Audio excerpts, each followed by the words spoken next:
بسم اللہ الرحمن الرحیم۔ السلام علیکم۔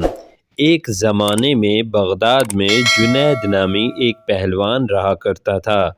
پورے بغداد میں اس پہلوان کے مقابلے کا کوئی نہ تھا۔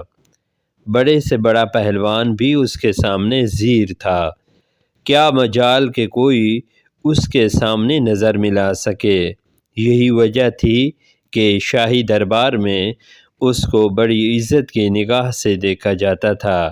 ان کو شاہی پہلوان کا خطاب ملا ہوا تھا۔ جی ہاں، آپ سن رہے ہیں حضرت سیدنا جنید بغدادی رحمۃ اللہ علیہ کے توبہ کرنے کا واقعہ۔ آپ سے گزارش ہے اس چینل کو سبسکرائب کر لیں اور لائک اور شیئر بھی کریں۔ تو آپ کی خدمت میں مکمل قصہ حاضر خدمت ہے۔ بادشاہ کی نظر میں اس کا خاص مقام تھا۔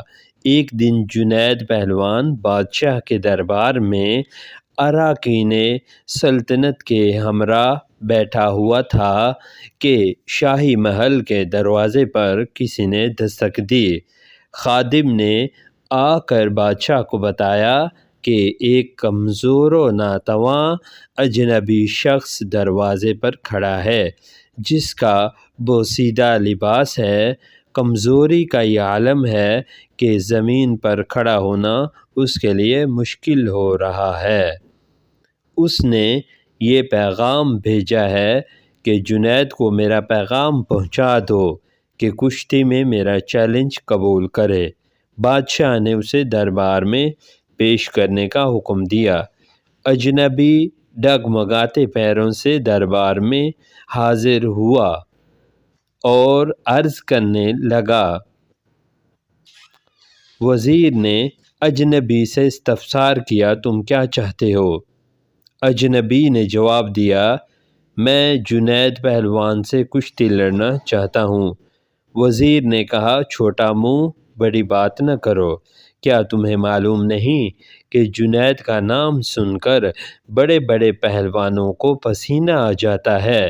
پورے شہر میں اس کے مقابلے کا کوئی نہیں، اور تم جیسے کمزور شخص کا جنید سے کشتی لڑنا تمہارے لیے ہلاکت کا سبب بھی ہو سکتا ہے۔ مجھے یہی بات کھینچ کر لائی ہے، اور میں آپ کو یہ ثابت کر کے دکھاؤں گا کہ جنید کو شکست دینا ممکن ہے۔ میں اپنا انجام اچھی طرح جانتا ہوں، آپ اس بحث میں نہ پڑیں، بلکہ میرے اس چیلنج کو قبول کیا جائے اور میری کشتی کا مقام اور وقت کا تعین کیا جائے۔ یہ تو آنے والا وقت بتائے گا کہ شکست کس کا مقدر ہوتی ہے۔ جنید پہلوان بڑی حیرت سے آنے والے اجنبی کی باتیں سن رہا تھا۔ بادشاہ نے کہا، اگر سمجھانے کے باوجود یہ باضد ہے تو اپنے انجام کا یہ خود ذمہ دار ہے، لہٰذا اس کا چیلنج قبول کیا جائے۔ بادشاہ کا حکم ہوا اور کچھ ہی دیر کے بعد کشتی کی تاریخ اور مقام کا اعلان کر دیا گیا۔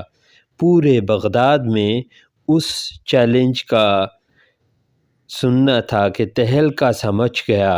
ہر شخص کی یہ خواہش تھی کہ اس مقابلے کو دیکھے۔ تاریخ جوں جوں قریب آتی گئی، لوگوں کا اشتیاق بھی بڑھتا چلا گیا۔ ان کا اشتیاق اس وجہ سے تھا کہ آج تک انہوں نے تنکے اور پہاڑ کا مقابلہ نہیں دیکھا تھا۔ دور دراز ملکوں سے بھی سیاح یہ مقابلے دیکھنے کے لیے آنے لگے۔ جنید کے لیے یہ مقابلہ بہت پر اسرار تھا، اور اس پر ایک انجانی سی ہیبت بھی طاری ہونے لگی۔ انسانوں کا ٹھاٹھے مارتا سمندر شہر بغداد میں امڈ آیا تھا۔ ہر طرف لوگ ہی لوگ نظر آ رہے تھے۔ کشتی کا آغاز ہوا۔ دونوں آمنے سامنے ہوئے، ہاتھوں میں ہاتھ ڈالے گئے، پنجہ آزمائی شروع ہوئی۔ اس سے پہلے کہ جنید کوئی داؤ لگا کر اجنبی کو زیر کرتے، اجنبی نے آہستہ سے جنید کے کان میں کچھ سرگوشی کی۔ جنید کے چہرے کا رنگ متغیر ہو گیا۔ بہرحال کشتی کا اس طرح سے آغاز ہو گیا۔ اجنبی شخص اور جنید پہلوان نے آپس میں پنجہ آزمائی شروع کر دی۔ کشتی لڑنے کا انداز جاری تھا۔ بوڑھے میں لگتا تھا کہ جوانی لوٹ آئی ہے۔ پینترے بدلے جا رہے تھے۔ داؤ پیچ کے مظاہرے جاری تھے۔ ہجوم کا جوش و خروش بڑھتا گیا۔ جنید داؤ کے جوہر دکھاتا تو مجمع نعروں سے گونج اٹھتا۔ دونوں باہم گتھم گتھا ہو گئے۔ شدت کی لڑائی شروع ہو گئی۔ یکایک لوگوں کی پلکیں جھپکی۔ دھڑکتے دل کے ساتھ آنکھیں کھلیں تو ایک ناقابل یقین منظر آنکھوں کے سامنے تھا۔ جنید چاروں شانے چت پڑا تھا اور بوڑھا شخص سینے پر بیٹھے فتح کا پرچم بلند کر رہا تھا۔ پورے مجمع پر سکتہ طاری ہو چکا تھا۔ حیرت کا طلسم ٹوٹا اور لوگوں نے ضعیف فاتح کو کندھوں پر اٹھا لیا۔ ہر طرف اس کی فتح کے ڈنکے بجنے لگ گئے۔ میدان کا فاتح لوگوں کے سروں سے گزر رہا تھا۔ ہر طرف انعام و اکرام کی بارش ہونے لگی۔ ضعیف فاتح پہلوان بیش بہا اور نہایت قیمتی انعامات لے کر اپنے مسکن کی طرف چل دیا۔ اس شکست سے جنید کا وقار لوگوں کے دلوں میں ختم ہو چکا تھا۔ ہر شخص ان کو نہایت حقارت سے دیکھ رہا تھا اور گزرتا جا رہا تھا۔ زندگی بھر لوگوں کے دلوں پر سکہ جمانے والا آج انہی لوگوں کے طعنے سن رہا تھا۔ یہ تھے جنید بغدادی۔ ضعیف پہلوان کو شاہی دربار سے مکمل انعام و اکرام ادا کر دیا گیا، تاہم بادشاہ وقت کو جنید کی بوڑھے سے شکست ہضم نہیں ہو رہی تھی۔ شاہ وقت نے جنید پہلوان کو بلا بھیجا اور شکست کے بارے میں استفسار کیا۔ جنید، تم نے ہمیں شرمندہ کر دیا، اپنے شاہی وقار اور عظمت کو پاش پاش کر دیا ہے۔ کیا تم بک گئے تھے؟ جنید بغدادی خاموش رہے۔ بادشاہ نے اونچی آواز میں سچ بولنے کا حکم دیا کہ اے جنید، آج صحیح اور حق اور سچ کی بات ہوگی۔ جنید پہلوان نے عرض کی، میں جان بوجھ کر ہارا ہوں۔ یہ سچ ہے کہ اپنے شاہی وقار کو پاش پاش کیا ہے۔ مقابلے میں ہار کر جو بے عزتی کا سودا کیا ہے، اس کے سامنے بڑے بڑے رتبے ہیچ ہیں۔ آج سے پہلے اتنا قابل فخر سودا کبھی نہیں کیا۔ یہ تو بہت ہی سستا سودا ہے، جس کا منافع شمار اور حساب سے باہر ہے۔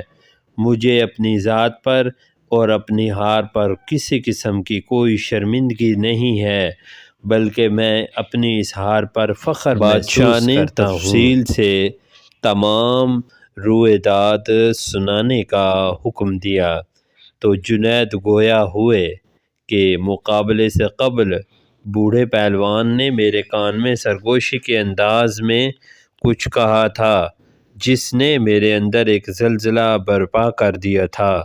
اس نے میرے کان میں کہا تھا، اے جنید، میں کوئی پہلوان نہیں ہوں، بلکہ زمانے کا ستایا ہوا ہوں۔ میں آل رسول صلی اللہ علیہ وآلہ وسلم ہوں۔ سادات گھرانے سے میرا تعلق ہے۔ میرا ایک چھوٹا سا کنبہ کئی ہفتوں سے فاقوں میں مبتلا جنگل میں پڑا ہوا ہے۔ چھوٹے چھوٹے بچے شدت بھوک سے بے جان ہو چکے ہیں اور میری خاندانی غیرت کسی سے دست سوال نہیں کرنے دیتی، اس لیے میں پریشان ہوں اور میں بہت ذاتیوں کے جسم پر کپڑے پھٹے ہوئے ہیں، بڑی مشکل سے یہاں تک پہنچا ہوں۔ میں نے اس امید پر تمہیں کشتی کا چیلنج دیا ہے کہ تمہیں حضور اکرم صلی اللہ علیہ وآلہ وسلم کے گھرانے سے عقیدت ہے، آج خاندان نبوت کی لاج رکھ لیجئے۔ میں وعدہ کرتا ہوں آج اگر تم نے میری لاج رکھی تو کل میدان حشر میں اپنے نانا جان سے عرض کر کے فتح و کامرانی کا تاج تمہارے سر پر رکھواؤں گا۔ سید زادے کی اس پیشکش کو فوراً قبول کر لیا اور اپنی عالمگیر شہرت، عزت و عظمت آل رسول صلی اللہ علیہ وآلہ وسلم پر قربان کرنے میں ایک لمحے کی تاخیر نہ کی، فوراً فیصلہ کر لیا کہ اس سے بڑھ کر میری عزت و ناموس کا اور کون سا موقع ہو سکتا ہے کہ دنیا کی اس محدود عزت کو خاندان نبوت کی بادشاہ نے اسے جانے کا اشارہ کر دیا۔ رات ہو چکی تھی، لوگ اپنے اپنے گھروں کو جا چکے تھے۔ عشاء کی نماز سے فارغ ہو کر جنید اپنے بستر پر لیٹ گئے، اس کے کانوں میں سید زادے کے وہ الفاظ بار بار گونجتے رہے، آج میں وعدہ کرتا ہوں اگر تم نے میری لاج رکھی تو کل میدان محشر میں اپنے نانا جان سے عرض کروں گا، لیکن خاندان نبوت کے شہزادے نے مجھ سے وعدہ کیا ہے، آل رسول کا وعدہ غلط نہیں ہو سکتا۔ یہی سوچتے سوچتے جنید نیند کی آغوش میں پہنچ چکا تھا۔ نیند میں پہنچتے ہی دنیا کے حجابات نگاہوں کے سامنے سے اٹھ چکے تھے، ایک حسین خواب نگاہوں کے سامنے تھا اور گنبد خضرا نگاہوں کے سامنے جلوہ گر ہو گیا، جس سے ہر سمت روشنی بکھرنے لگی، ایک نورانی ہستی جلوہ فرما ہوئی جن کے حسن و جمال سے جنید کی آنکھیں خیرہ ہو گئیں، دل کیف و سرور میں ڈوب گیا۔ حضور اکرم نور مجسم صلی اللہ علیہ وسلم نے ارشاد فرمایا، اے جنید اٹھو، قیامت سے پہلے اپنی قسمت کی سرفرازی کا نظارہ کرو، نبی زادوں کے ناموس کے لیے شکست کی ذلتوں کا انعام قیامت تک قرض رکھا نہیں جائے گا، سر اٹھاؤ، تمہارے لیے فتح و کرامت کی عظیم الشان دستار لے کر آیا ہوں۔ آج سے تمہیں عرفان و تقرب کے سب سے اونچے مقام پر فائز کیا جاتا ہے، تمہیں اولیاء کرام کی سروریوں کا اعزاز مبارک ہو۔ ان کلمات کے بعد حضور سرور کونین حضرت محمد مصطفیٰ صلی اللہ تعالیٰ علیہ وآلہ وسلم نے جنید پہلوان کو سینے سے لگایا اور اس موقع پر حضور صلی اللہ تعالیٰ علیہ وآلہ وسلم نے حالت خواب میں جنید کو کیا کچھ عطا فرمایا، اس کا اندازہ لگانا بھی مشکل ہے۔ جب جنید نیند سے بیدار ہوئے تو ہر ایک کے دل جنید کے قدموں پر نثار ہو چکے تھے۔ بغداد کا یہ پہلوان آج سید الطائفہ حضرت سیدنا جنید بغدادی رحمۃ اللہ علیہ کے نام سے سارے عالم میں مشہور